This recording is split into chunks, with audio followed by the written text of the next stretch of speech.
Hello everyone, welcome to online economics class. Students, last video में हमने discuss किया था effect on equilibrium price and equilibrium quantity of change in supply of a commodity, जिसको हमने with the help of diagram understand किया था। और उसके चेन इफेक्ट्स दोनों कंडीशंस में, जब इंक्रीज इन सप्लाई होती है और जब डिक्रीज इन सप्लाई होती है, बोथ कंडीशंस में हमने डिस्कस किया था। And students, in today's video, we will discuss equilibrium price determination when demand and supply changes. So let me discuss first question. Number one, explain how equilibrium price is determined. If demand of a commodity is perfectly elastic, what would be the effect on its equilibrium price and quantity if supply changes. Means कि आप ये बताओ कि कैसे equilibrium price determine किया जाएगा अगर commodity की जो डिमांड है वो परफेक्टली इलास्टिक है। परफेक्टली इलास्टिक वो डिमांड होती है जब demand curve parallel to X axis होता है, पैरेलल टू एक्स एक्सिस। और हम इस कंडीशन में कहते हैं कि प्राइस में नो चेंज होने के बाद भी जो क्वांटिटी डिमांडेड है उसमें चेंजेस होते हैं। अब हमारा जो डिमांड कर्व है वो पैरेलल टू एक्स एक्सिस है। चेंजेस किस में हो रहे हैं? सप्लाई में हो रहे हैं। अब सप्लाई में दो तरह के चेंजेस होते हैं, increase and decrease in supply. ये मैंने कल भी आपको एक्सप्लेन किया था। तो इंक्रीज इन सप्लाई में क्या होता है, जो सप्लाई कर्व होता है वो below the previous supply curve बनता है, और डिक्रीज इन सप्लाई में जो नया सप्लाई कर्व होता है वो above the previous supply curve बनता है। तो यहाँ पर जब इंक्रीज इन सप्लाई हो रही है तो कर्व बन रहा है S2 S2 S2 S2 and new equilibrium set. तो पहला इक्विलिब्रियम E था, नया इक्विलिब्रियम कहाँ पे आया? E2। As a result equilibrium quantity same price है, प्राइस में कोई चेंज नहीं होगा क्योंकि डिमांड कैसी है? डिमांड है आपकी परफेक्टली इलास्टिक डिमांड है, तो प्राइस में कोई चेंज नहीं आएगा। क्वांटिटी इंक्रीज हो जाएगी, तो Q से बढ़कर क्वांटिटी Q2 हो जाती है। So we can say as a result equilibrium quantity increases, और equilibrium quantity जो है वो increase होती है। Now let me discuss the second condition. When supply decreases, the supply curve shift to the left.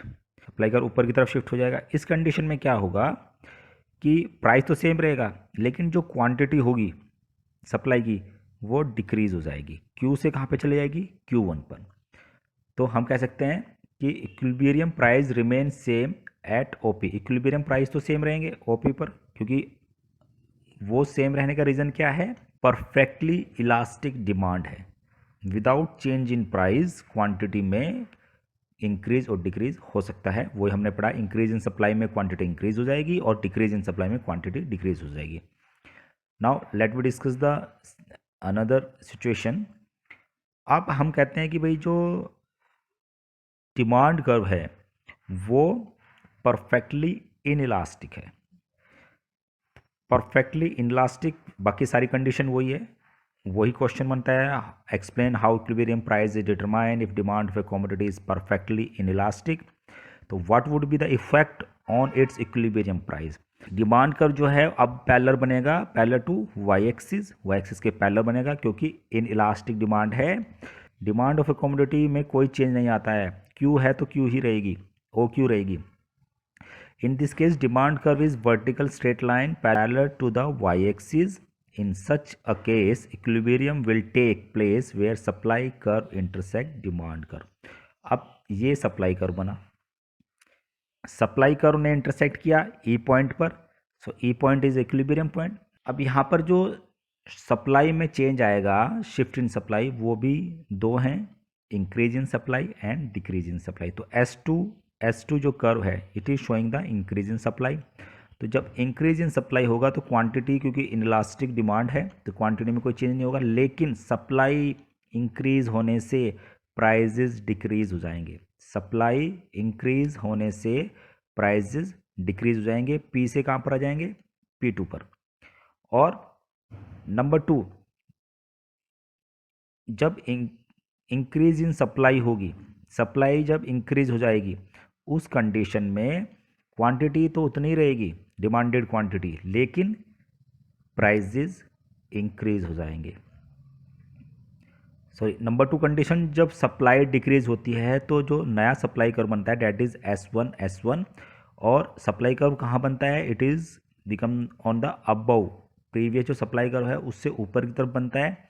अब नाउ जो quantity determination है वो तो उतना ही रहेगा, क्वांटिटी तो क्योंकि क्यू क्या है, क्योंकि जो डिमांड कर्व है it is a parallel to Y axis, लेकिन चेंजेस किस में आएंगे, प्राइस में चेंजेस आएंगे, और प्राइजेज जो होंगे वो इंक्रीज हो जा, तो प्राइजेज इंक्रीज हो जाएंगे जब सप्लाई डिक्रीज हो जाती है, बिकॉज अब इक्विलिब्रियम पॉइंट बनेगा E1, जो नया सप्लाई कर्व है वो demand curve, inelastic demand curve को E1 पर इंटरसेक्ट करता है।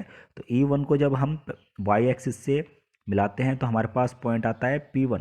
सो P1 is greater than previous price, जो पहला प्राइस था हमारा OP और OP1 उससे बड़ा है, तो हम कहेंगे प्राइजेज जो हैं वो इंक्रीज हो जाएंगे जब सप्लाई डिक्रीज होती है। ये बहुत क्वेश्चन आंसर आपको अपने नोटबुक में नोट करने हैं। I will send you the images of this 2 question answers, and that's all for today students. Thank you, have a nice day.